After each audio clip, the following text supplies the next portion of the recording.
High! খিদেয় পেট Chocho করছিল, তাই সোজা চলে গেছিলাম বারবিকিউ নেশনে। সেখানে স্টার্টার আর মেন কোর্স খেয়ে টাম্মি তো ফুল, বাট ডেজার্ট কি ছাড়া যায়?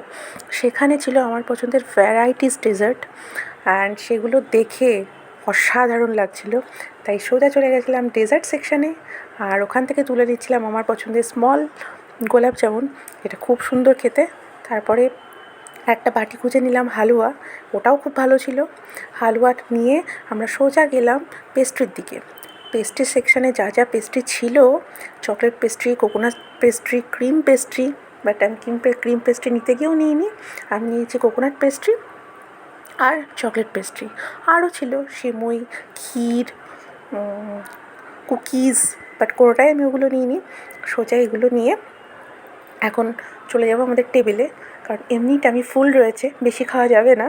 তো চলো দেখি এগুলো খেতে পারি কি না। তো আমার নেওয়া হয়ে গেছে, আমি এখন যাচ্ছি আমাদের টেবিলের দিকে। টেবিলে নিয়ে গিয়ে সেগুলোকে ভালো করে ডেকোরেট করে আমরা প্রথমে একটা ছবি তুলে নিলাম, তারপরে খাওয়া দাওয়া শুরু করলাম। বাট সেখানেই শান্ত হইনি, তারপরেও ছিল কুলফি, ছিল ক্ষীর কুলফি, মালাই কুলফি আর পান কুলফি। সেগুলো তো অসাম ছিল। জাস্ট কী বলবো, এই যে সার্ভিং প্লেটে দাদা ভালোভাবে সার্ভ করে দিচ্ছে, ভালোভাবে ডেকোরেশন করে দিচ্ছেন, টেস্ট ওয়াও, একদম ওয়াও। তোমরা যারা ভিজিট করোনি বারবিকিউ, অবশ্যই ভিজিট করো। অ্যান্ড ভিডিওটা কেমন লাগলো জানিও, এবং সাবস্ক্রাইব এবং লাইক করো। Bye bye.